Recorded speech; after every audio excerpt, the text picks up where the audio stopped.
Doc, sino po kayang nagdala sa kanya dito? Para lang po mapasalamatan namin. Ako?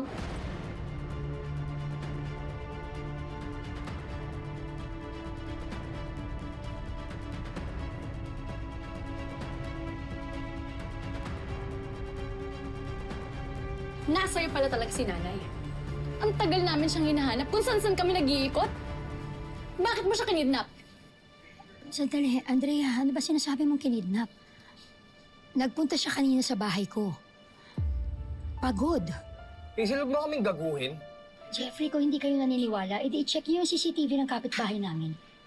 Noong nagpunta si Manuel kahapon, wala pa si Felma. Hindi siya nagpunta doon.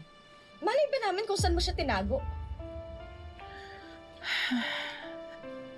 Mga anak, bakit niyo inaaway ang best friend ko?